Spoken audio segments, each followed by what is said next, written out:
ஆண்டவராகிய இயேசு கிறிஸ்து நாமத்தினாலே ஜாய் ஃபார் த பிளைண்ட் கீத ஆராதனைக்கு நாங்கள் அன்போடு கூட வரவேற்கிறோம். இது ஒரு முக்கியமான ஒரு நாள். கிறிஸ்து பிறப்பை உலகம் முழுவதும் கொண்டாடுவதற்கு ஆரம்பித்து கொண்டிருக்கிற இந்த காலகட்டத்திலே ஜாய் ஃபார் த பிளைண்ட் ஒரு சிறு குழுவினராக இணைந்து கிறிஸ்து பிறப்பினுடைய பாடல்களை பாடி கர்த்தரை ஆராதிக்க வேண்டும் என்று சொல்லி நாங்கள் விரும்பி இந்த கிரேஸ் தொலைக்காட்சிக்கு வந்திருக்கிறோம். எங்களுக்கு இந்த வாய்ப்பு தந்த அருமையான ஐயா அவர்களுக்கு நாங்கள் எப்பொழுதுமே நன்றி உள்ளவராக காணப்படுகிறோம். அவர்களோடு சேர்ந்து இந்த நாட்களை ஊழியத்தை நிறைவேற்றுவதற்கு கர்த்தர் தந்த நல்ல கிருபைக்காக நாங்கள் உங்களுக்கு கர்த்தரை ஸ்தோத்தரிக்கிறோம். இதை பார்க்கிற நாங்கள் அத்தனை பேருக்கு நாங்கள் எங்களுடைய வாழ்த்துக்களை சொல்லிக் கொள்கிறோம். தொடர்ந்து எங்களோடு கூட இணைந்திருக்கும்படிக்கு நாங்கள் அன்பாய் கேட்டுக்கொள்கிறோம். கிறிஸ்து பிறப்பு என்பது ஒரு மகிழ்ச்சி நிறைந்த ஒரு நாள். கிறிஸ்து உலகத்துக்கு வந்த நோக்கம் நாம் எல்லோரும் மகிழ்ச்சியாக இருப்பதற்காகத்தான். கிறிஸ்து பிறப்பினுடைய பாடல்களை சிலவற்றை பாடுவதற்கு நாங்கள் விரும்புகிறோம். இந்த பாடல் சுமாராக 2000ஆவது ஆண்டில் எழுதப்பட்டவைகள். பிறந்தார் பிறந்தார் பாலகன், உதித்தார் உதித்தார் உலகினில். லூக்கா 2ஆம் அதிகாரம் 13 வாசிக்கும் போது, அந்த க்ஷணமே பரமசேனையின் திரள் அந்த தூதருடனே தோன்றி உன்னதத்தில் இருக்கிற தேவனுக்கு மகிமையும் பூமியிலே சமாதானம் உண்டாவதாக என்று சொல்லி அந்த வசனம் சொல்லுகிறது. அதை நாங்கள் ஒரு பாடலாக வடித்திருக்கிறோம். அந்த பாடலை எங்கள் குழுவினர் தற்போது பாடுவதற்கு நாம் கேட்கலாம்.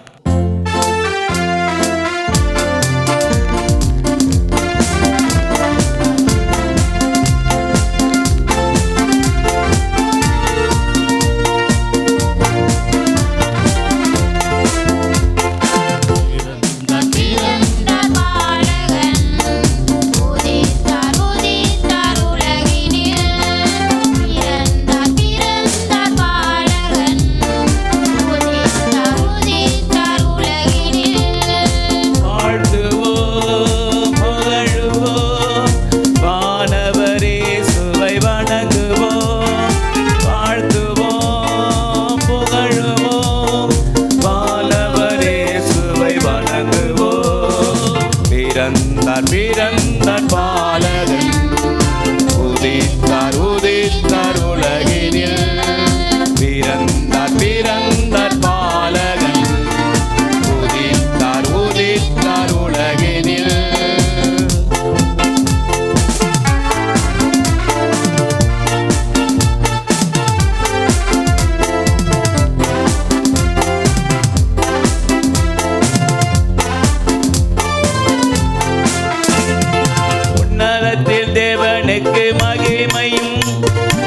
பூமியில சமாதானம் பெருகவும் உன்னதத்தில் தேவனுக்கு மகிமையும் பூமியிலே சமாதானம் பெருகவும் மனிதர் மேல் பிரியம் உண்டாகவே தரணியில் தாரகையாய் வளர்ந்திட்டார். மனிதர் மேல் பிரியம் உண்டாகவே தரணியில் தாரகையாய் வளர்ந்திட்டார். பிறந்தார் பிறந்தார் பாலகன் உதித்தார் உதித்தார் உலகினில். பிறந்தார் பிறந்தார் பாலகன் உதித்தார் உதித்தார் உலகினில்.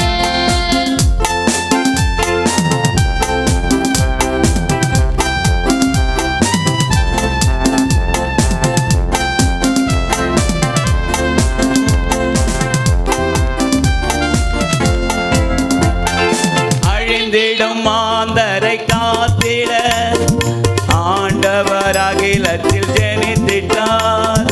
அழிந்திடும் மாந்தரை காத்திட ஆண்டவர் அகிலத்தில் ஜெனித்திட்டார். ஏழையின் வாழ்வு மலர்ந்திட ஏழ்மையின் உருவாய் வந்துதித்தார். ஏழையின் வாழ்வு மலர்ந்திட ஏழ்மையின் உருவில் வந்துதித்தார். பிறந்தார் பிறந்தார் பாலகன் உதித்தார் உதித்தார் உலகினில். பிறந்தார் பிறந்தார் பாலகன் உதித்தார் உதித்தார் உலகினில். வாழ்த்துவோம் புகழுவோம் வானவர் இயேசுவை வணங்குவோம். வாழ்த்துவோம் புகழுவோம் வானவர் இயேசுவை வணங்குவோம். பிறந்தார் பிறந்தார் பாலகன் உதித்தார் உதித்தார் உலகினில். பிறந்தார் பிறந்தார் பாலகன் உதித்தார் உதித்தார் உலகினில். 2023ஆம் ஆண்டு இப்படியாய் ஒரு பாடல் எனக்கு பிறந்தது. நிறைய விஷயங்களை யோசித்து பார்த்துட்டு இருந்தோம். இன்றைக்கு அன்பு பல இடங்களில் தணிந்து போன நிலை, அமைதி இல்லாத ஒரு சூழல், இவ்வாறு யோசித்து கொண்டிருந்த போதுதான் எனக்கு ஒரு வரிகள் பிறந்தது. அல்லல் அகன்றிட அன்பு மலர்ந்திட அமைதி பிறந்திட அமலன் தோன்றினார் என்று சொல்லி 2023 எழுதப்பட்ட ஒரு பாடல் இது. அது எங்களுடைய சகோதரி சித்ரா அவர்கள் இப்போது பாடுவார்கள். அதை நான் பார்க்கலாம்.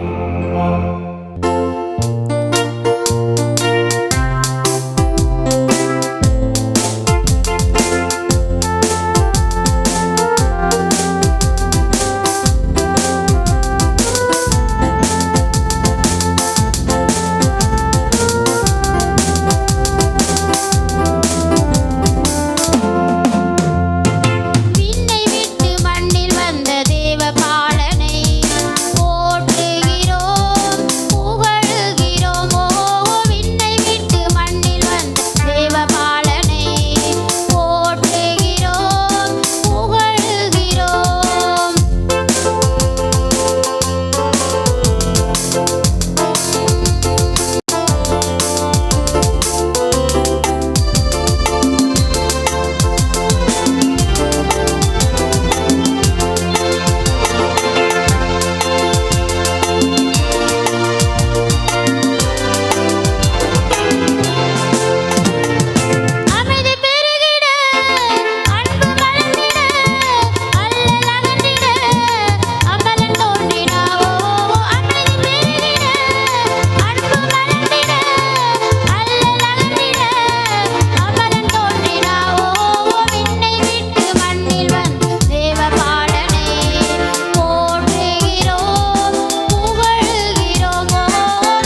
ஜாய் ஃபார் த பிளைண்ட், பார்வையற்றோருடைய ஆன்மீக மற்றும் சரீர நலனில் அக்கறை கொண்டு அரசுடன் பதிவு செய்யப்பட்டுள்ள கிறிஸ்துவ அறக்கட்டளையாகும். பார்வையற்றோர்களை பறித்து நீங்கள் அங்கு அறிந்திருக்கலாம், ஆனால் அவருடைய நிலைமை சற்று வித்தியாசமானது. சில நாட்கள் கொண்டதாக நான் கூகுளில் சர்ச் பண்ணும்போது 2015 19 வரை உள்ள காலகட்டங்களிலே சுமாராக 6 கோடி மக்களுக்கு அதிகமானோர் இந்தியாவிலே பார்வையிட்டு இருப்பதாக கூகுள் எனக்கு சொல்லியது. அதில் சொல்கிறாங்க, அதில் அதிகமான நபர்கள் முழுமையாக பார்வை இழந்தவர்கள், குறை பார்வை உள்ளவர்கள் என்று 2ஆக பிரிக்கும் போது 3 கோடிக்கு அதிகமானவர்கள் முழுமையாக பார்வை இழந்தவர்கள். பார்த்துக்கிட்டு இருக்கிற உங்களை பார்த்து நான் கேட்குற ஒரு கேள்வி இதுதான்: இவர்கள் பார்வையற்று பிறப்பதற்கு பாவமா சாபமா?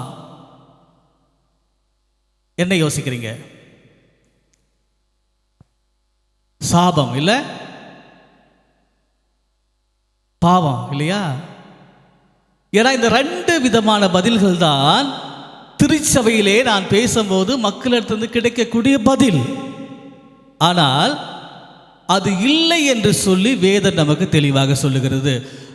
நீங்கள் வேதத்தை வாசிக்கிறவங்க யாத்ரா புத்தகம் 4ஆம் அதிகாரம் 11வது வசனத்தை எடுத்து வாசிக்கும் போது ஒரு மொழிபெயர்ப்பில் இப்படியாய் வாசிக்கிறோம்: பார்க்கும் திறன் உள்ளவர்களையும் பார்க்கும் திறன் அற்றவர்களையும், பேசும் திறன் உள்ளவர்களையும் பேசும் திறன் அற்றவர்களையும், கேட்கும் திறன் உள்ளவர்களையும் கேட்கும் திறன் அற்றவர்களையும் உண்டாக்கியது யார்?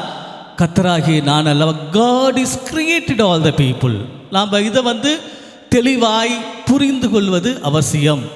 2வது, இன்னைக்கு நான் உங்களை பார்த்து கேட்டது போலவே சீடர்கள் இயேசுவை பார்த்து கேட்க, ரபி, இவன் பார்வையற்று பிறப்பதற்கு இவன் செய்த பாவமா இவனுடைய பெற்றோர் செய்த பாவமா என்று சொல்லி கேட்பதை யோவான் 9ஆம் அதிகாரம் 3 பார்க்க முடியும். அதுக்கு இயேசுவான சொல்லுவார், இல்லை இல்லை, இது இவன் செய்தது கிடையாது, உடைய பெற்றோர் செய்ததும் கிடையாது என்று சொல்வதை வேதம் நமக்கு தெளிவாய் புரிந்து கொள்ளும். கிறிஸ்துவங்க அநேக நேரங்களில் பார்வையற்றவர்களை பார்க்கும்போது, ஐயோ இவங்க சாபத்தால் பிறந்துட்டாங்க, முப்பிதாக்களுடைய பாவம் அல்லது பிதாக்களுடைய பாவம், யாரோ ஒருவர் செய்த தவற்றால தான் இவங்க இப்படி பிறந்தாங்க. பாவம் என்கிற நிலை சமூகத்திலே இன்னைக்கு பெருகிவிட்டது. ஆனால் நாங்கள் ஜாய் ஃபார் த பிளைண்ட் இதை நாங்கள் மறுக்கிறோம். பரிதாபம் இன்றைக்கு தேவையில்லை. பார்வையற்றவர்களுக்கு சமுதாயத்திலே சம அந்தஸ்து தேவை. இதைத்தான் நாங்கள் இன்றைக்கு சபைகள் தோறும் பேசிக் கொண்டிருக்கிறோம். ஜாய் ஃபார் த பிளைண்ட் 3 விதமான நோக்கங்களை மையமாக வைத்து செயல்பட்டு வருகிறோம். ஒன்று, wherever live the blind people we go to them. பார்வை இல்லாதவங்க எங்கெங்கெல்லாம் இருக்கிறாங்களோ அவர்களை நாங்கள் தேடி சென்று இயேசு உன்னை நேசிக்கிறார் என்று சொல்லுகிறோம். ஏற்றுக்கொள்வாங்களான்னு கேட்டீங்க, ரொம்ப கஷ்டம்தான். அவங்க என்ன கேட்பாங்கன்னா, கடவுள் என்று ஒருவன் இருப்பானானால் அவன் ஏன் என்னுடைய கண்ணை பிடுங்க வேண்டும் என்று சொல்லி கேட்பார்கள். இந்த கேள்விக்கு விடை சொல்வது என்பது மிகவும் கடினமான ஒன்றுதான். ஆனால் ஒன்றை நாங்கள் செய்கிறோம், அவர்களோடு நெருங்கி பழகுகிறோம். அவருடைய தேவைகள் என்ன, பிரச்சனைகள் என்ன, அவற்றை கண்டறிந்து அவற்றை களைவதற்கான முயற்சிகளை நாங்கள் எடுக்கிறோம். அவற்றை கலைந்து கொண்ட போது, அவருடைய பிரச்சனையை தீர்த்த போது அவர் சொல்லுவாங்க, நீங்கள் சொல்லக்கூடிய இயேசுவை நாங்கள் ஏற்றுக்கொள்ளுகிறோம். இயேசுவை ஏற்றுக்கொண்டவர்கள் கர்த்தருக்காய் வைராக்கியமாய் வாழ்ந்து வருகிறதை எங்கள் கண் முன்னாலே நாங்கள் பார்த்து கொண்டிருக்கிறோம். ஜாய் ஃபார் த பிளைண்ட் முதலாவது நற்செய்தியை மாத்திரம் அறிவிக்கிறது விட்டுவிடு கிடையாது. சீடத்துவ பயிற்சி கொடுத்து, தலைமைத்துவ பயிற்சி கொடுத்து, அவர்களை தலைவர்களாய் உருவாக்கி உன்னுடைய மக்களுக்கு நீ பணி செய்ய போ என்று சொல்லி அனுப்பக்கூடிய ஒரு பணியினை ஜாய் ஃபார் த பிளைண்ட் செய்து வருகிறது. அதோடு கூட இல்லாத இல்ல திருச்சபையை தொடங்கி நடத்தி வருகிறோம். இல்ல திருச்சபை தமிழகத்தில் தற்போது 10 நடைபெற்று கொண்டிருக்கிறது. இல்ல திருச்சபை என்ன சொன்னால், அப்போ நீங்களாம் வாரம் சபைக்கு போவீங்க, ஆனால் பார்வையற்றவர்கள் பல நேரம் சபைக்கு போக முடியாத சூழல். அதுக்கு காரணம் என்னன்னு சொன்னால், சபைக்குள்ளே போகும்போது அவர்களோடு யாரும் விசுவாசிகள் பேசுவது கிடையாது. சபைக்கு போகுவதை அவர்கள் மறுத்து விடுவார்கள். எனவே நாங்கள் அவர்களோட ஐக்கியத்தை வைத்துக்கொண்டு 5 பேர் 6 பேர் 8 பேர் 10 பேர் என்று சொல்லி ஆங்காங்கே சிறு சிறு கூட்டங்களாய் வீடுகளிலே கூடுகிற மக்களை நாங்கள் அறிந்து அவர் ஐக்கியத்தை வளர்த்து கொண்டு அவர்களுக்கு ஆராதித்து அவர் கர்த்தருடைய சத்தியத்தை சொல்லி கொடுத்து கிறிஸ்துவத்துக்குள்ளாய் வளர்ப்பதிலே அவர்களை நாங்கள் ஆர்வம் காட்டி வருகிறோம். அது எங்களுடைய 2வது பணி. மூன்றாவது பணி சமுதாய பணியினை செய்து வருகிறோம். இப்போ கிறிஸ்மஸ் சீசன் நமக்கு எல்லாருக்கும் தெரிந்த காரியம்.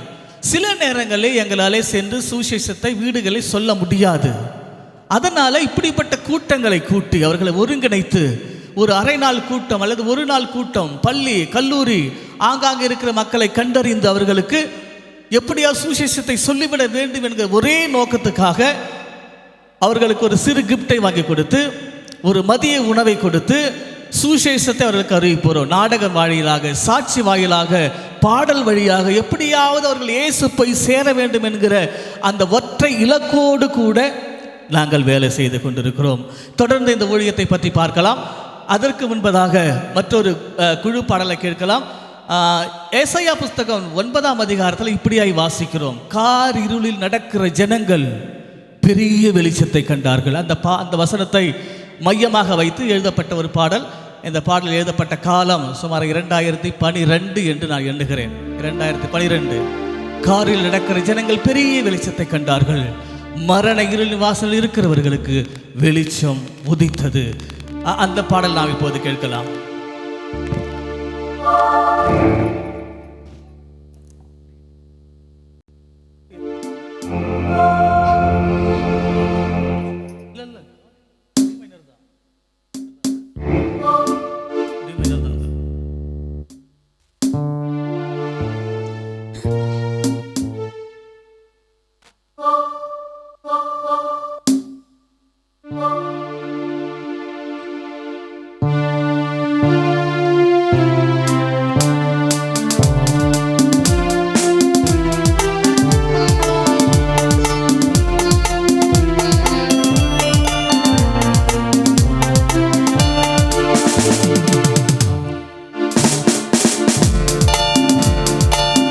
இருளில் நடக்கும் ஜடங்கள் பேரொளி கண்டிடவே கர்த்தர் உலகில் தோன்றினார். இன்று கர்த்தர் உலகில் தோன்றினார். இருளில் நடக்கும் ஜனங்கள் பேரொளி கண்டிடவே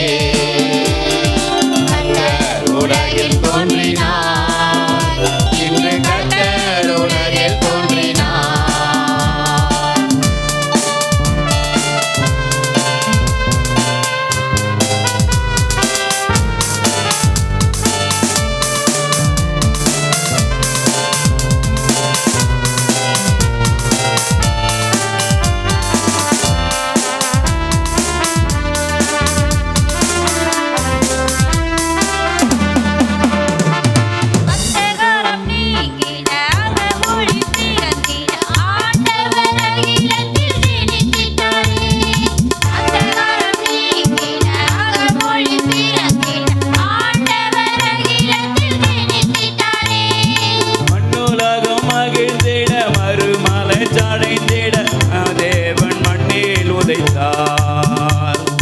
மண்ணோலாகும் மகிழ்ந்திட மறுமலச்சாதை தேட மாதேவன் மண்ணில் உதைத்தார். இருளில் நடக்கும் ஜனங்கள் பேரொளியை கண்டிடவே கர்த்தர் உலகில் தோன்றினார். இன்று கர்த்தர் உலகில் தோன்றினார்.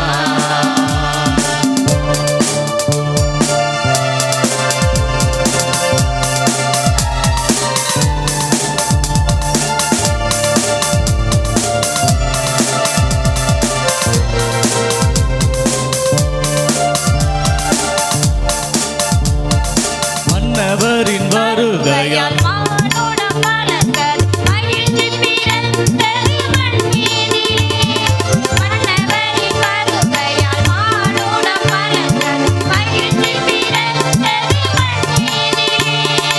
இடிவெள்ளி உதித்தது இடையில் தோன்றிட விமலன் பிறந்திட்டாரே. இடிவெள்ளி உதித்தது இடியில் தோன்றிட விமலன் பிறந்திட்டாரே. இருளில் நடக்கும் ஜனங்கள் பேரொளியை கண்டிடவே கர்த்தர் உலகில் தோன்றினார். இன்று கர்த்தர் உலகில் தோன்றினார்.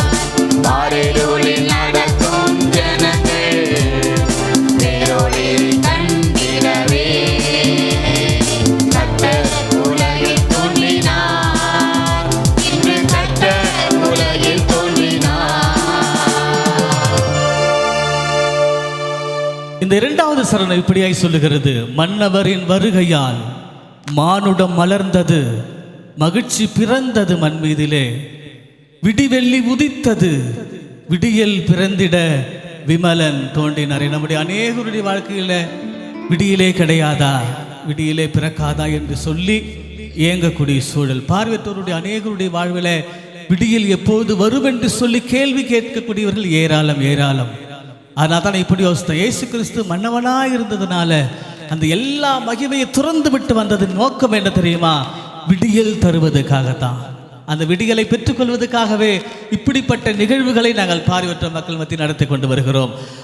நீங்கள் எங்களோடு கூட இணைந்து இந்த வேலையை செய்யலாம். 3 விதத்திலே நீங்கள் எங்களுக்கு உதவி செய்யலாம். ஒன்று, ஜெபிக்கிறவர்களாக நீங்கள் எங்களுக்கு மாற வேண்டும். ஜெபம் மாத்திரமே ஜெயத்தை தரும் என்று சொல்லி நான் ஆணித்தரமாய் நம்புகிறவன்.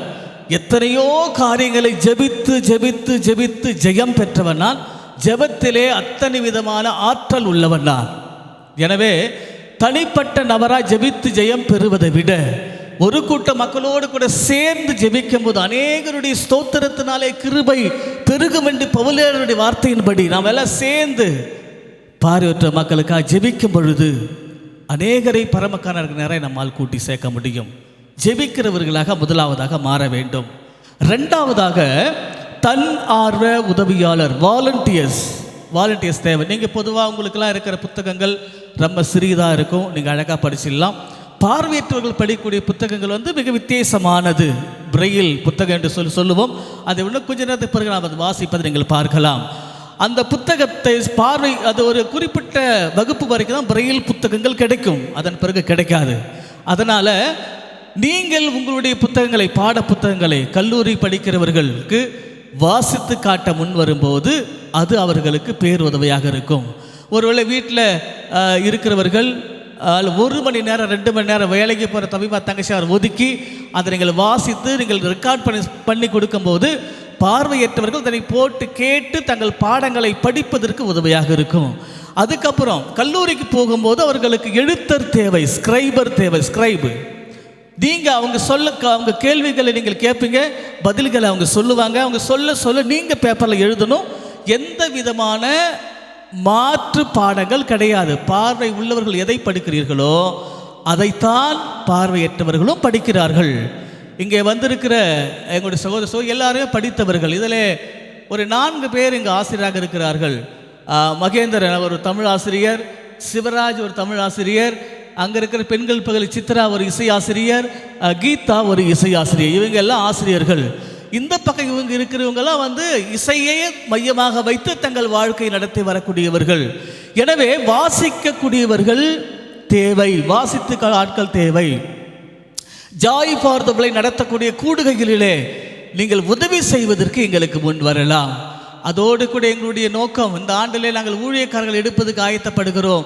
பார்வையற்றோர் மக்கள் மத்தியிலே பணி செய்ய விரும்புகிறவர்கள் எங்களோடு தொடர்பு கொள்ளலாம். இறுதியிலே எங்களுடைய முகவரி தொலைபேசியில் கொடுப்போம், எங்களை இங்கே தொடர்பு கொள்ளலாம். 1 ஜெபிக்கிறவர்கள், 2வது வாலண்டியர்ஸ், 3வது கொடுக்கிறவர்கள். இந்திய தேசத்தில் இருக்கிற கர்த்தருடைய பிள்ளைகளை எல்லாம் இந்த ஊழியத்தை தொடங்கினோம். கர்த்தர் இந்நாள் வரைக்கும் கர்த்தர் நேர்த்தியாய் நடத்தி வருகிறார். கொரோனாவுக்கு முன்னாடி வரைக்கும் 20 ஊழியக்காரங்க வேலை செஞ்சோம். கொரோனா காலத்தில் எங்களுடைய அநேக டோனர்ஸ் மரித்து போனார்கள். ஊழியம் விழுந்து விட்டது என்று நாங்கள் எண்ணிக்கொண்டு இருந்தோம். ஆனால் மீண்டுமாய கர்த்தர் எங்களை உற்சாகப்படுத்தி இந்த ஊழியத்தை செய்யும்படி கர்த்தர் கிருபை தந்திருக்கிறார். எங்களுடைய ரெகுலர் டோனர்ஸ், உங்களால் இயன்றதை மாதந்தோறும் நீங்கள் கொடுக்க முன் வரும்போது ஊழியர்களுக்கு சம்பளம் கொடுப்பதற்கும் அதோடு கூட பார்வையற்றோர் மக்களுக்கு தேவையான பணிகளை செய்வதற்கும் அது எங்களுக்கு உதவும் என்பதை நீங்கள் மனதிலே கொண்டு எங்களோடு கூட இணைந்து பணியாற்ற வேண்டும் என்று சொல்லி அன்பாய் நாங்கள் கேட்டுக்கொள்கிறோம். குறிப்பாக இந்த கிறிஸ்துமஸ் காலங்களில் இந்த ஆண்டிலே பள்ளி கல்லூரியில் இருக்கிற மாணவ மாணவியருக்கு 1000 நபர்களுக்கு சுவிசேஷம் சொல்வதற்கு நாங்கள் ஆரம்பித்திருக்கிறோம். கடந்த ஆண்டிலே நாங்கள் 550 பேருக்கு மேலாக சுவிசேஷம் சொன்னோம். இந்த ஆண்டு எங்களுடைய இலக்கு 1000. எனவே இதற்காக ஜெபியுங்கள். இதுக்கு ஒரு நபருக்காக செலவு ரூபாய் 1500. அவர்களுக்கு கிறிஸ்துமஸ் அன்பளிப்பு, மதிய உணவு, போக்குவரத்துக்காக நாங்கள் இது செலவிடப்படுகிறது. எனவே நீங்கள் இதில் உதவி செய்ய விரும்புகிறவர்கள் எங்களோடு கூட நீங்கள் தொடர்பு கொள்ளலாம். அடுத்ததாக ஒரு பாடலை நாம் கேட்கலாம். என்னுடைய 1997ஆம் ஆண்டு நான் வேதாகம கல்லூரி படித்து கொண்டிருந்த காலத்தில் நாங்கள் களப்பணி செய்வதற்காக சென்றோம். களப்பணி செய்வ சென்றபோது என்னோடு கூட படித்த சகோதரிகள் எல்லாம் ஒரு பூ கடையில் நின்று கொண்டு மல்லிகை பூ எவ்வளோ விலை, அந்த பூ எவ்வளோ, எல்லாம் விலை கேட்டுக்கொண்டு பேரம் பேசி கொண்டு இருந்தார்கள். ஒவ்வொரு பூக்களின் பெயரை சொல்லி அவர்கள் அதை கேட்டுக்கொண்டிருந்த போது எனக்கு ஒரு கற்பனை இப்படியாய் தோன்றியது. ஒரு பூ விற்கிற அம்மா இயேசுநாதரை தாலாட்டு பாடினா எப்படி இருக்கும் என்று சொல்லி யோசித்த போது உருவான ஒரு கற்பனை இது. மாமரி மடியில் தவழ்ந்த மாமலரே, மானிடரை மீட்க வந்த தெய்வீக தேன்மலரே, பரலோகம் துறந்து பாரினில் வந்த பாலகன் இயேசுவுக்கு பாமாலை பாடுகிறேன். புவிதனை மீட்க வந்த புதுமலரே வருக, பூலோகம் ஆள வந்த பொன்மலரே வருக, பரலோகம் துறந்து பாரினில் வந்த பாலகன் இயேசுவுக்கு பாமாலை சூடுகிறேன். இந்த பாடலை சிவராஜ் இப்போது பாடுவார்கள்.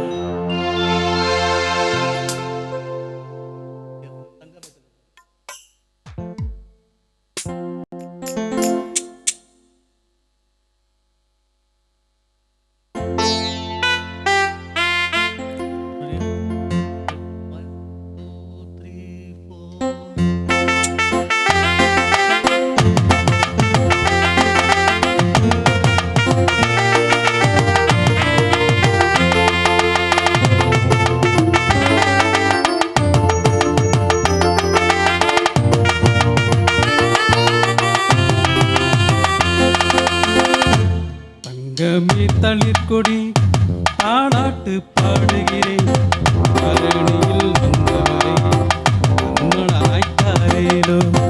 அங்கமே தளிர்கொடி தாளாட்டு பாடுகிறேன், தரணியில் வந்தவரை கண்மணராய்த்தாரேலோ. தாலேலோ தாலேலோ தாலேலோ தாலேலோ தாலேலோ தாலேலோ தாலேலோ தாலேலோ. தங்கமே தளிர்கொடி தாலாட்டு பாடுகிறேன், தரணியில் வந்தவரே மணராய்த்தாலேலோ.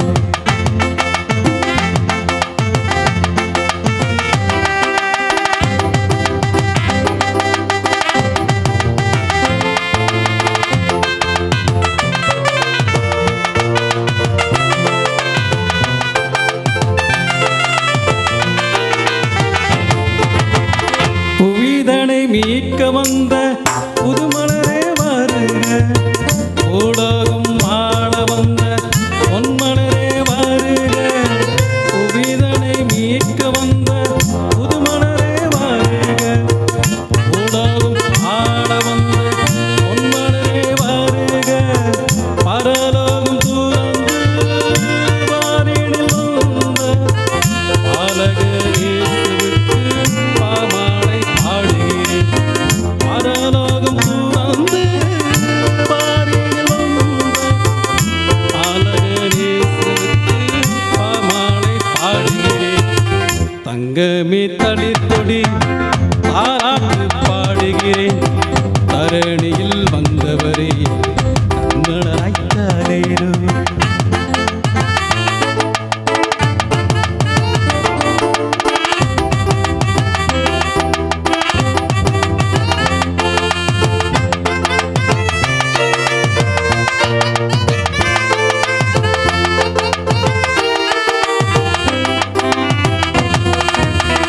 மாமரின் மடியில் தவழ்ந்த மாமலரே, மானிடரை தேடி வந்த தெய்வீக தேன்மலரே. மாமரின் மடியில் தவழ்ந்த மாமலரே, மானிடரை தேடி வந்த தெய்வீக தேன்மலரே. மகிமையை துறந்து மாமன்னர் இயேசுவுக்கு மலர் மாலை சூடுகிறேன்.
இன்றைக்கான வேத பாடம் வாசிக்க பார்க்கலாம்.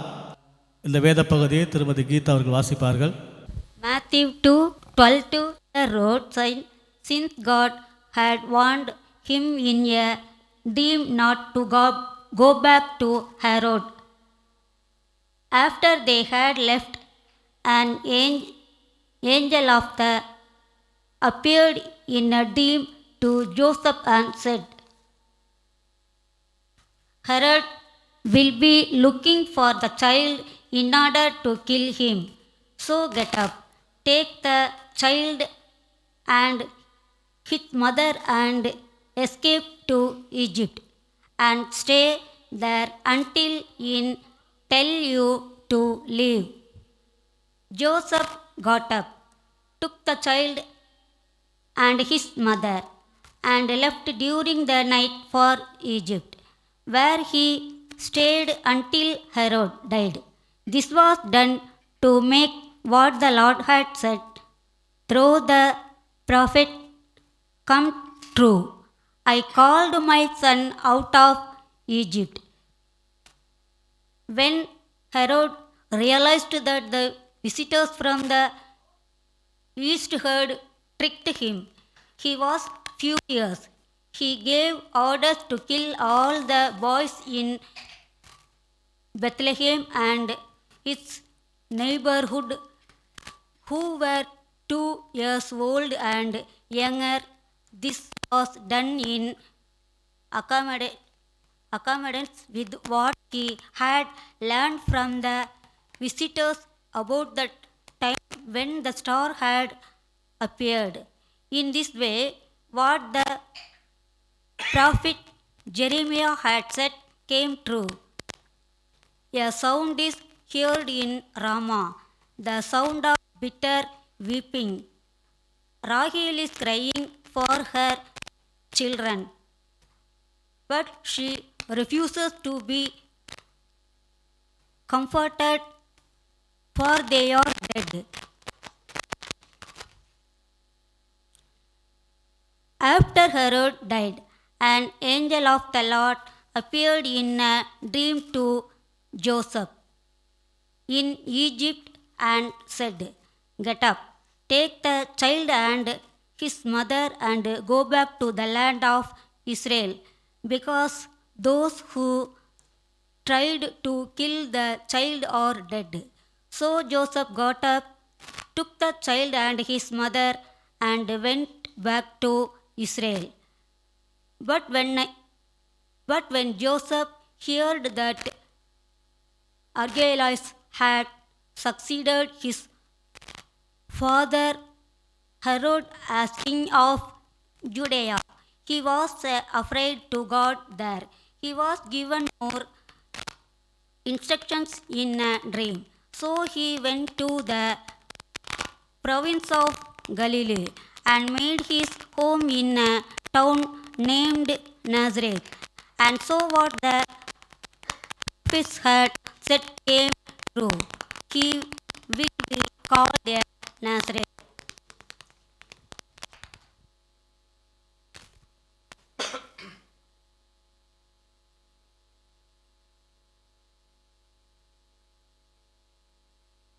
நீங்கள் பார்க்குற இந்த பைபிள் பார்த்தீங்கன்னா மத்தேயுனுடைய சுவிசேஷம் மாத்திரமே. இது உங்களுக்கு இவ்வளோ பெருசாக இருக்கும்.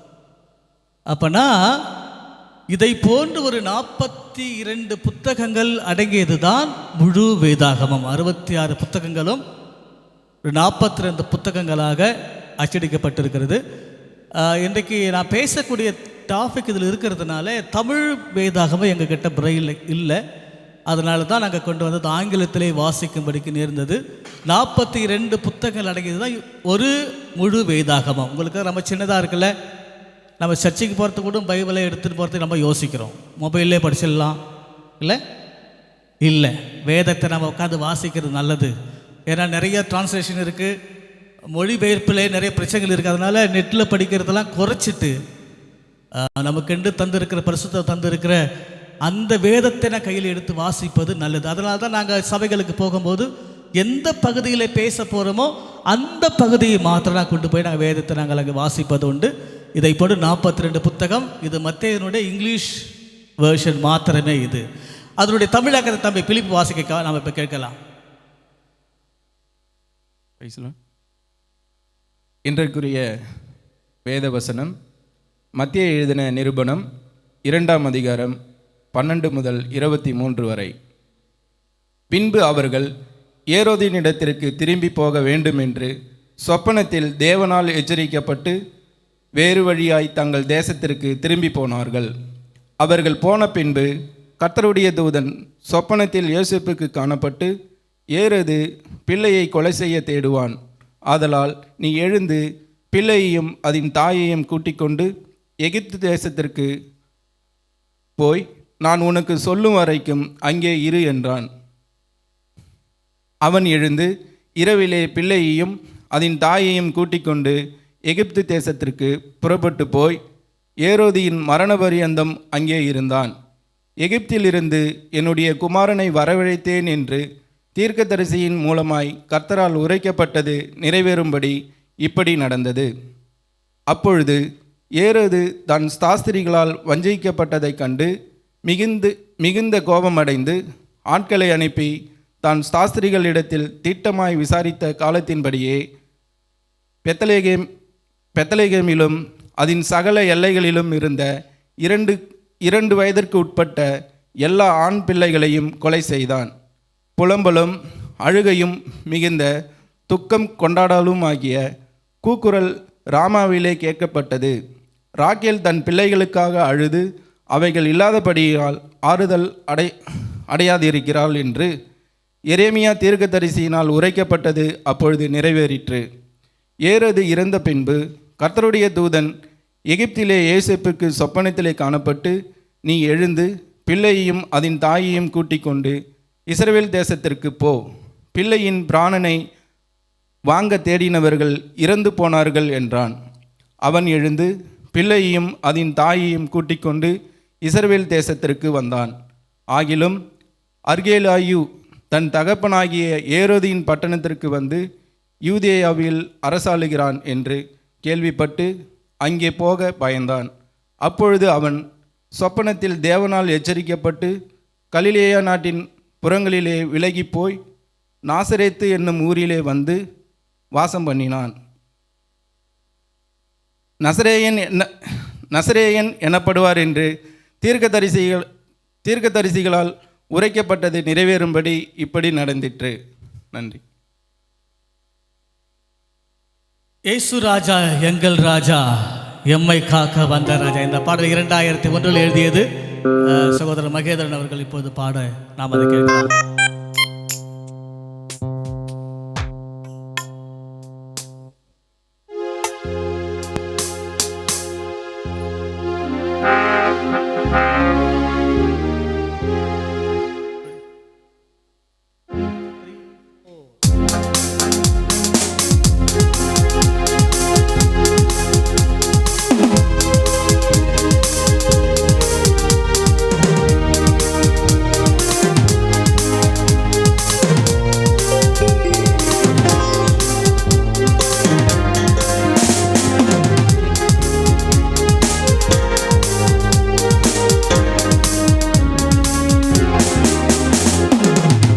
ராஜா எங்கள் ராஜா எம்மை காத்து வந்த ராஜா உன்னாமம் வாழ்கவே, உன்னாமம் வாழ்கவே. இயேசு ராஜா எங்கள் ராஜா எம்மை காக்க வந்த ராஜா உன்னாமம் வாழ்கவே, உன்னாமம் வாழ்கவே.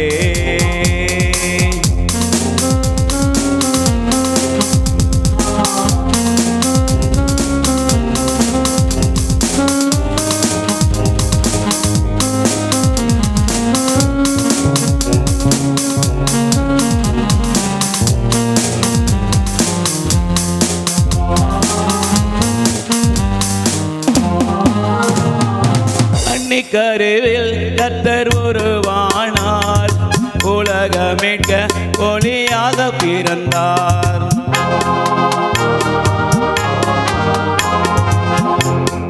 கன்னி கருவில் கர்த்தர் உருவானார், உலகமீட்க ஒளியாக பிறந்தார். அவர்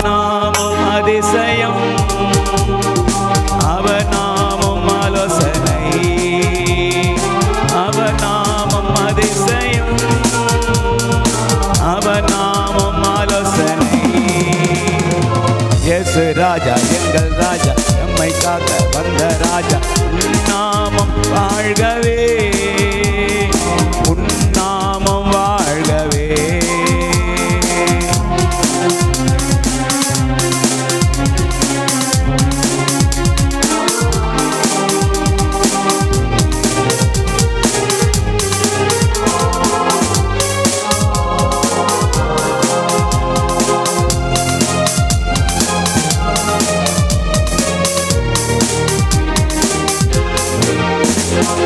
பாவம் போக்கிட இயேசு பாரினில் வந்தார் பாசங்காட்டிய பரமர் அவதரித்தார்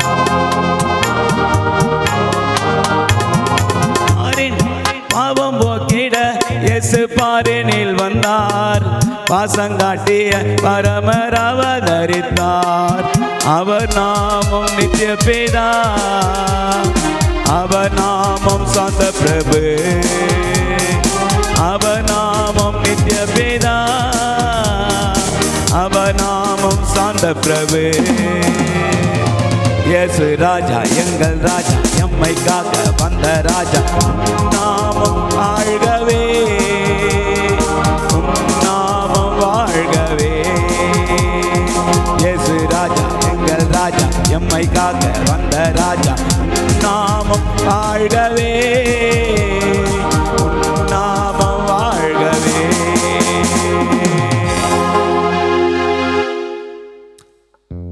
உங்களோடு கூட சில வார்த்தைகளை நான் இன்றைக்கு பகிர்ந்து கொள்ள வேண்டும் என்று சொல்லி நான் விரும்புகிறேன். இது ஒரு கிறிஸ்மஸ் சீசன். அதனால் கிறிஸ்மஸ் கனவுகள் என்ற தலைப்பிலே உங்களோடு சுருக்கமான சில வார்த்தைகளை நான் பகிர்ந்து கொள்ள விட்டு கடந்து போக வேண்டும் என்று சொல்லி நான் ஆசைப்படுகிறேன். கனவுகள் நம்முடைய எல்லோருடைய வாழ்விலேயும் வருவதை நம்மால் பார்க்க முடிகிறது. நிறைய பேருக்கு நிறைய கனவுகள் வரும். சிலருக்கு படுத்தா தூக்கத்தில் கெட்ட கெட்ட கனவாக வரும். இன்னும் சிலருக்கு பார்த்தா நல்ல நல்ல கனவாக வரும். வானத்தில் பறப்பது போல அல்லது நிறைய பணங்களை சேர்த்து வைப்பது போல வித்தியாசமான கனவுகள் வருவதை நம்மால் பார்க்க முடிகிறது. ஆனால் அறிவியல் என்ன சொல்லுகிறது? கனவு என்பது ரிஃப்ளெக்ஷன் என்று சொல்லுகிறது. நாம் எதை நினைக்கிறோமோ அல்லது காலையில் எதை நாம் பார்க்கிறோமோ அதுவே நமக்கு இரவிலே கனவாக வருவதாக அறிவியல் நமக்கு சொல்லுகிறது. எண்ணங்களின் வெளிப்பாடும் உணர்ச்சிகளின் உந்துதலுமே கனவு என்று சொல்லி அறிவியல் வரையறை செய்திருக்கிறது. ஆனால் வேதம் நமக்கு நிறைய கனவுகளை காட்டியிருக்கிறது. அதில் இருக்கிற கனவுகள் எதிர்காலங்களை குறித்தும் நடக்கப் போவது என்ன என்பதை குறித்தும் நம்மாலே பல கனவுகளை வேதத்திலே பார்க்க முடிகிறது. ஆனால் பிரசங்கி 5ஆம் அதிகாரம் 3வது வசனத்திலே வாசிக்கும் பொழுது தொல்லையின் திரட்சியினாலே சொப்பனம் பிறக்கிறது என்று சொல்லி பிரசங்கி எழுதுவதை நம்மால் பார்க்க முடிகிறது. அப்படி என்று சொன்னால் இன்றைக்கு நம்முடைய வாழ்விலே காணப்படும் கனவுகள் என்ன? கிறிஸ்மஸ் கனவுகள் நம்முடைய வாழ்விலே எவ்வாறு இன்றைக்கு செயல்படுகிறது என்பதை சில நிமிடங்களாக சிந்தித்து பார்த்து கடந்து சென்றால் நலமாக இருக்கும் என்று சொல்லி நான் கருதுகிறேன்.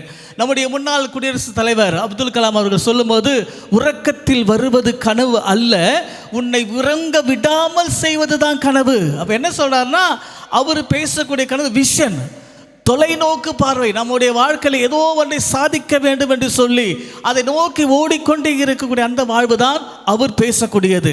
ஆனால் கிறிஸ்மஸ் கனவுகள் என்பது ஒன்று.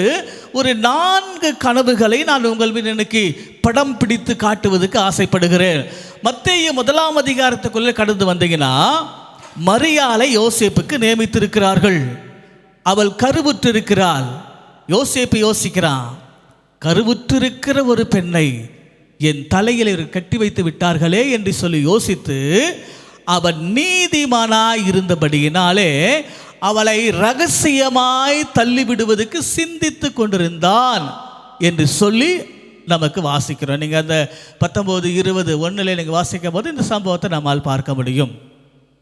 அவன் இப்படி சிந்தித்து கொண்டு இருக்கும்போது தான் தேவதூதன் 20ஆம் வசனத்தில் தோணி சொல்கிறாரா, யோசேப்பே, உன் மரியாதை பற்றி சந்தேகப்படாத. ஏன் தெரியுமா? அவளிடத்துல உண்டாயிருக்கிற அந்த குழந்தை அது தவறான வழியில் வந்தது அல்ல. மரியாதை நல்ல பொண்ணு, அது பரிசுத்த ஆவியினாலே உருவாக்கப்பட்டது. நீ சந்தேகப்படாத இரு என்று சொல்லி தேவதூதன் சொன்னபோது யோசேப்பு மரியாதை ஏற்றுக்கொண்டார் என்று சொல்லி நமக்கு வேதம் சொல்லு. முதலாவது கனவு, ஐயம் அகற்றும் கனவு. ஐயம் அகற்றும் கனவு. நம்முடைய வாழ்க்கையில் நிறைய நேரங்களில் சந்தேகம் நமக்கு வந்துருச்சு. உறவுகளை பற்றி, நண்பர்களை பற்றி, கணவன் மனைவிக்குள்ள இருக்கிற பிரச்சனைகள் இன்றைக்கு சமூகத்திலே மலிந்து விட்டது. நம்பிக்கை துரோகம் பெருகிவிட்டது. இப்படிப்பட்ட ஒரு காலகட்டத்தில் வாழ்ந்து கொண்டிருக்கிற நாம் மிகவும் கொடிதான ஒரு காலத்தில் வாழ்கிறனாலே உறவுகளுக்கிடையே இன்னைக்கு ஏகப்பட்ட பிரச்சனைகள், பிரிவினைகள் அதற்கு தொடர்ந்து கொண்டு இருக்கக்கூடிய ஒரு சூழலை நம்மால் பார்க்க முடியும். ஆனால் இன்றைக்கு நமக்கு கிறிஸ்து பிறப்பை கொண்டாடுகிற நமக்கு தரக்கூடிய முதலாவது செய்தி, நீ சந்தேகப்படாத, நீ அச்சப்படாத. பிரச்சனை இருக்கா, உறவுகளில் சந்தேகம் இருக்கா, உக்காந்து பேசுங்க, உக்காந்து பேசுங்க. தீர்க்க முடியாத பிரச்சனை என்று சொல்லி எதுவும் கிடையாது. ஆனால் நம்ம அதை செய்ய மாட்டோம். என்ன செய்வோம்? மாறாக என் நெருங்கிய ஃப்ரெண்டு தானே, எப்பா இப்படிப்பா, இப்படி என் ஒய்ஃப் யாரு கூட பேசிட்டு இருக்கலாமா, நைட்லாம் ஃபோனில் பேசுகிறாளாம்பா, கேட்க முடியல, என்ன நடக்குன்னு தெரியல, கேட்டா நான் இப்படிதான் இருப்பேன், என்ன பண்ண புரியல. ஏகப்பட்ட குழப்பங்கள், பிரச்சனைகள். போன் வந்தாலும் வந்தது அநேகருடைய குடும்ப வாழ்வை இன்னைக்கு சிதைத்து கொண்டிருக்கிற நம்மால் பார்க்க முடிகிறது. ஆனால் நாம் உட்கார்ந்து நேருக்கு நேராக பேசி ஒரு பிரச்சனை தீர்க்கவில்லை என்று சொன்னால் அது வேறு விதமாக முடிந்துவிடும். யோசேப்பே, நீ சந்தேகப்படாத, அது பரிசுத்த ஆவியினால் உருவாக்கப்பட்டது. உடைய பிள்ளைகள் மேல் வைத்திருக்கக்கூடிய அன்பு, கணவன் மனைவி மேல் வைத்திருக்கிற அன்பு, மனைவி கணவன் வைத்திருக்கிற உண்மையான ஒரு அக்கறையும் பாசமும் நேசமும் அன்பும் அங்கு இருக்கும் என்று சொன்னால் வேறு உறவுகளுக்கு அங்கு இடமில்லை. சந்தேகம் வருவதற்கு இடம் கிடையாது. உங்களுடைய வாழ்க்கையை சற்று நீங்கள் கிறிஸ்து பிறப்பை கொண்டாட போகிற நீங்கள் ஒரு விஷயங்கள் சீர்தூக்கி பார்த்து இதுக்கு நடக்க வேண்டும் என்று சொல்லி நான் உங்களை அன்பாய் கேட்டுக்கொள்ளுகிறேன். ஐயம் அகற்றக்கூடிய கனவு அது. உங்களுடைய வாழ்க்கையில் ஐயம் இருக்கும் என்று சொன்னால் அதை பேசி சரி செய்து கொள்ளுங்கள். அது உங்கள் வாழ்க்கைக்கு நன்றாக இருக்கும். இது இரண்டாவது கனவு. 2ஆம் அதிகாரம் 12வது வசனத்தில் பார்க்கும்போது சாஸ்திரிகளை வேறு வழியாக கர்த்தர் நடத்துவதை பார்க்க முடியும். ஏறாவது சொல்றேன்ப்பா, நீங்க போங்க, போய் பார்த்துட்டு வாங்க, ஆனால் நீங்க வந்து எனக்கு சொல்லுங்க, அந்த தெய்வத்தை நானும் பார்க்க வேண்டும் என்று சொல்லி விரும்புகிறேன் என்று சொல்லி சொன்னபோது சாஸ்திரியை பார்த்துட்டு எல்லாத்தையும் அவருக்கு கிஃப்ட்லாம் கொடுத்துட்டு வந்து யோசிக்கிறாங்க, ஏரோது கிட்ட போகலாமா, வர சொல்லிட்டாரு, சொல்லாத போயிட்டா என்ன நடக்கும் தெரியல, போய் சொல்லிடுவோம். சாஸ்திரி ஞானிகளுடைய வாழ்விலே கர்த்தர் சொப்பனத்தில் தோண்டி ஏரோது பக்கம் போகாதவருக்கு வேறு வழியாய் அவர்கள் திருப்பி விடுவதை பார்க்க முடிகிறது. 2வது கனவு, வழிகாட்டும் கனவு. நிறைய நேரங்களில் நமக்கு யாரும் வழிகாட்டுவதுக்கு ஆட்கள் கிடையாது. நாம் யாராவது பேசுவதுக்கு ஆட்கள் கிடையாது. என்னுடைய பிரச்சனையை உட்கார்ந்து கேட்பதுக்கு ஆட்கள் கிடையாது. யோசிக்கிறேன்ல, நமக்கு சரியா எங்கள்கிட்ட வரக்கூடிய பார்வையற்றவர்கள் அநேகர் வந்து நிறைய பிரச்சனை மாட்டிக்கொண்டு சிக்கிக்கொண்டு இறுதியிலே வந்து எங்கள்கிட்ட நிற்பார்கள், முடிவெடுக்க முடியாதபடிக்கு. அண்ணன் நான் அவங்களை பார்க்கல, சில ஆண்டுகளுக்கு முன்பு நான் பார்த்துருந்தா இந்த தவறு செய்திருக்க மாட்டேன். எங்களுக்கு சரியாக வழிகாட்டு ஆட்கள் என்று சொன்னவர்கள் ஏராளம் ஏராளம். காலம் கடந்து எங்களிடத்தில் வரும்போது எங்களால் அவர்களுக்கு எந்த உதவியும் செய்ய முடியாத நிலைக்கு நாங்கள் தள்ளப்பட்டு போகிறோம். திருமண வாழ்விலை உங்களைப் போல பார்வையிட்டு பிரச்சனை இருக்கிறது, பிரச்சனை உண்டு, அவர்களுக்கும் ஏமாற்றங்கள் உண்டு, உடன் பிறந்தவர்களால் நண்பர்களால் துரோகம் விளைவிக்கிற நபர்கள் உண்டு. வழிகாட்டுவதற்கு சரியான ஆட்கள் இல்லை. ஆனா இங்க சொல்றாங்க, சாஸ்திரிகளை பார்த்து கர்த்தர் சொல்றாரு, நீங்க போகாதீங்க, வேறு வழியா தேச திரும்பி போங்க, வேறு வழியா போங்க. இன்னைக்கு நம்ம கர்த்தருடைய வேதம் நம்முடைய கையிலே கொடுக்கப்பட்டிருக்கிறது. இந்த வேதத்தை நாம் வாசித்தோம் என்று சொன்னால், அதை நாம் புரிந்து கொண்டால், கர்த்தர் பேசுவதை நம்மால் உணர்ந்து கொள்ள முடியும் என்று சொன்னால் சரியான வழியிலே நடக்க முடியும். வழிகாட்டும் கனவு. அன்னைக்கு தேவதூதன் பேசினார், இன்னைக்கு என்கிட்ட பேசுவாரு, ரைட்? உங்க பைபிளை வாசிங்க. அன்றைக்கு யோசேப்போடு கர்த்தர் பேசினார், இன்னைக்கு என்கிட்ட பேசுவாரு, ரைட்? நேரடியாக பேச மாட்டார், கனவுல பேச மாட்டார். நான் ஏன் என்று சொல்ல, நம்முடைய கரங்களில் இன்றைக்கு வேதம் கொடுக்கப்பட்டிருக்கிறது. அதில் இருக்கிற அந்த வசனம் நம்மளோட கூட பேசுகிறது.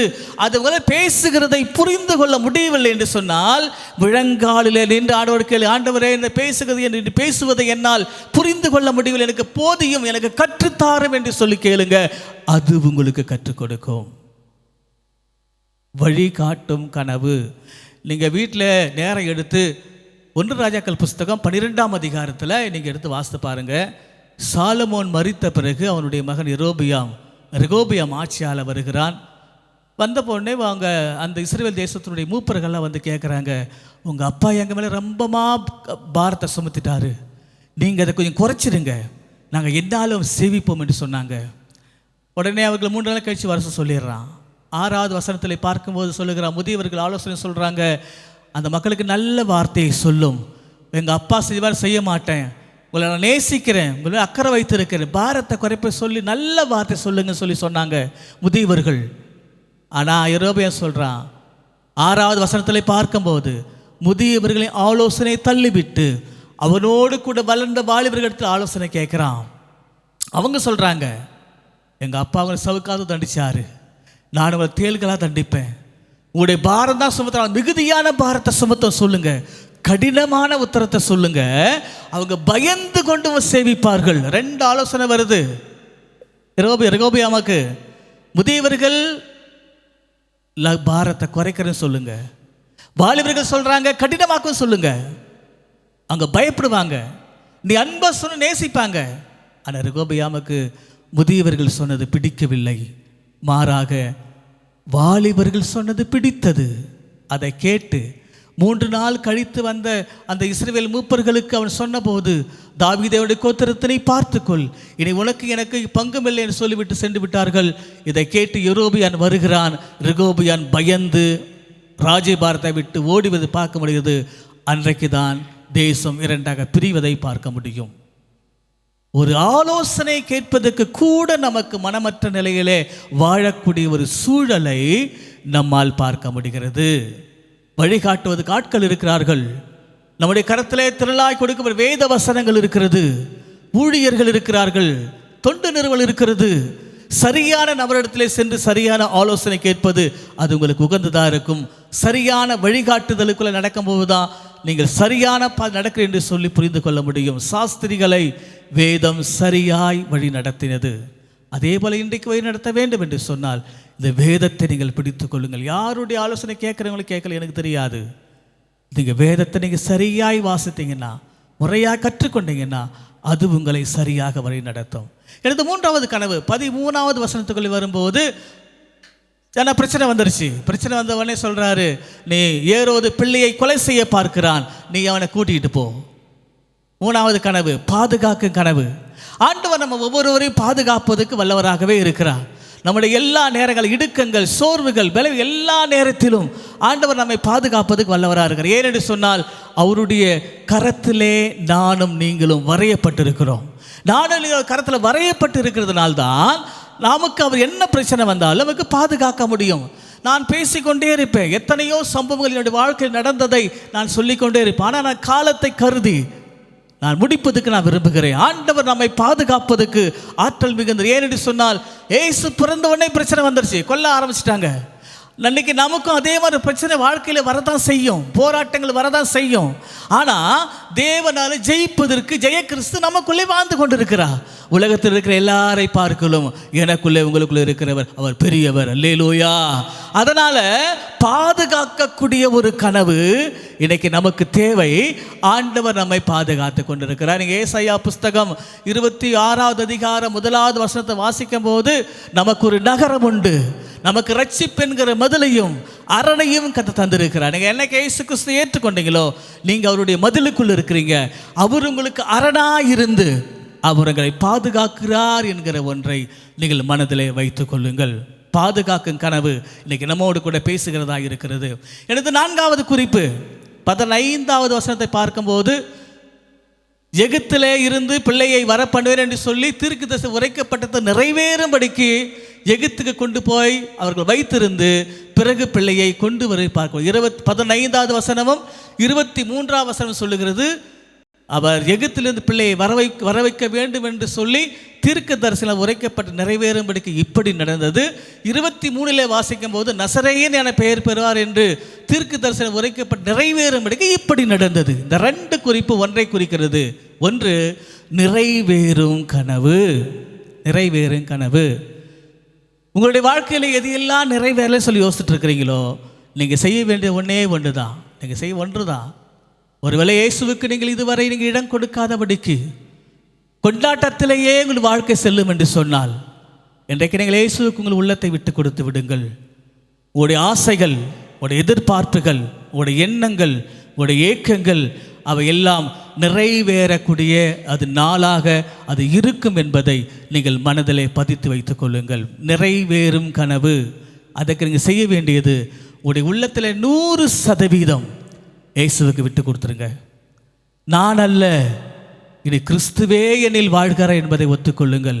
இதை கேட்டுக்கொண்டிருக்க அருமையான சகோதரனே, சகோதரியே, நான் உங்களை பார்த்து பேசுகிறேன். இதுவரைக்கும் என் வாழ்க்கையில் எதுவுமே நடக்கலை, முடிந்து போனது என்று யோசித்து கொண்டிருக்கிறேன். இல்லை, முடிவல்ல ஒரு ஆரம்பம். முடிவல்ல ஒரு ஆரம்பம். எனவே நீங்கள் மனதில் பதித்துக் கொள்ளுங்கள். எது முடிந்து போனது என்று யோசிக்கிறீங்களோ அங்குதான் ஒரு தொடக்கம் உருவாகிறது என்பதை நீங்கள் மனதில் வைத்துக் கொள்ளுங்கள். அந்த தொடக்கம் உருவாக்க வேண்டும் என்று சொன்னால், இயேசு கிறிஸ்து குழந்தையாக பிறந்தவர் உங்களுடைய உள்ளத்துக்குள்ளே வந்து பிறக்கும் போது அவர் உங்களோடு தங்கி வாசம் பண்ணி உங்களுடைய ஏக்கங்களையும் எதிர்பார்ப்புகளையும் நீங்கள் வேண்டுவதற்கும் நினைப்பதற்கும் கனவு காண்பதற்கும் அதிகமாய் கிரியை செய்த தேவன் அவர் உங்களுக்குள்ளே இருந்து அதை செய்து முடிப்ப அவர் வல்லவராக இருக்கிறார். கர்த்தர் தாமே அந்த வார்த்தையை உங்களை ஆசீர்வதித்து உங்கள் அவிதவிதமான கனவுகளால் நிறைத்து ஐயம் அகன்று வழிகாட்டுதலை பெற்று பாதுகாப்பு அரணுக்குள் நுழைந்து நிறைவேறும் கனவுகளை வாழ கர்த்தர் உங்களுக்கு கிருபை தருவாராக. நாம் இப்பொழுதும் இறுதியாக ஒரு பாடலை கேட்கலாம். பாலன் பிறந்தார், தேவன் பால பிறந்தார், விண்ணின் வேந்தன் மண்ணின் மைந்தனாக பிறந்தார். இந்த பாடல் எந்த ஆண்டு எழுதப்பட்டது? அதை உங்கள் முன் சகோதரி கீதா அவர்கள் பாடுவதை கேட்கலாம்.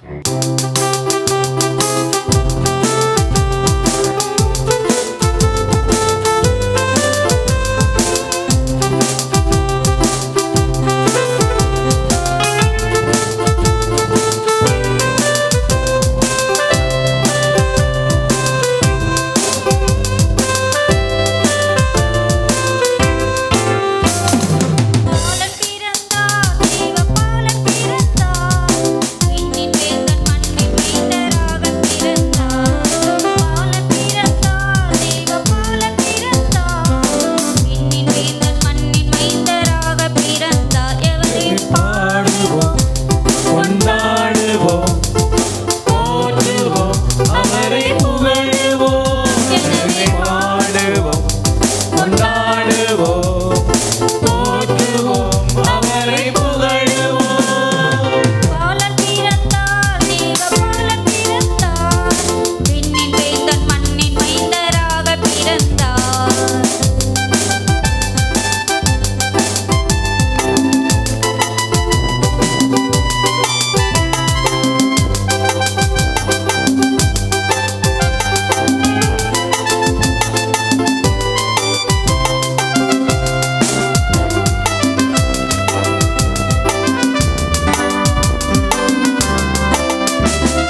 பாடுவோம் போற்றுவோம் அவரை புகழுவோம் பாடுவோம் கொண்டாடுவோம் போற்றுவோம் அவரை புகழுவோம்.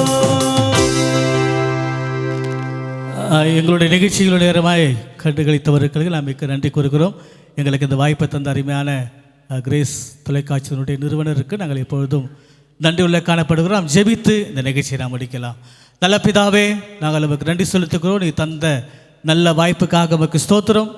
ஆண்டவர், இதை பார்க்கிற ஒவ்வொரு பிள்ளைகளையும் கர்த்தர் ஆஸ்வதிப்பீராக. பாடல்களை கேட்டிருக்கிறார்கள் ஆண்டவரே, பார்வையற்றவர்களோடு பணி செய்வதை குறித்து அறிந்திருக்கிறார்கள். ஒரு கூட்ட மக்களை எங்களோடு கூட இணைந்து பணி செய்வதற்கு முன் வருவதற்கு அநேகரை கத்த தட்டி எழுப்பும்படிக்கு நாங்கள் ஜெபம் பண்ணுகிறோம்.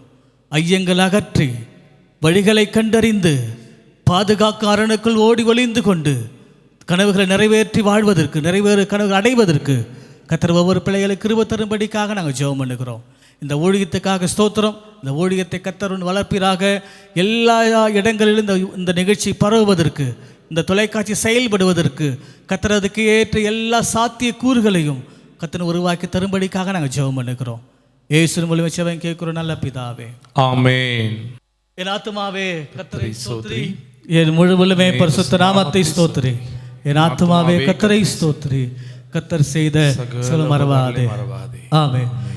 நம்முடைய கர்த்தராகிய இருக்கிற இயேசு கிறிஸ்துவினுடைய கிருபையும் பிதாவாகிய தேவனுடைய அன்பும் பரிசுத்த ஆவியனுடைய ஐக்கியமும் இன்று மீண்டும் சகல பரிசுத்தவான்களோடும் இதை பார்த்து கொண்டு ஒவ்வொரு பிள்ளைகள் மீதும் தங்கி இருப்பதாக. ஆமென். அல்லேலூயா. கர்மியா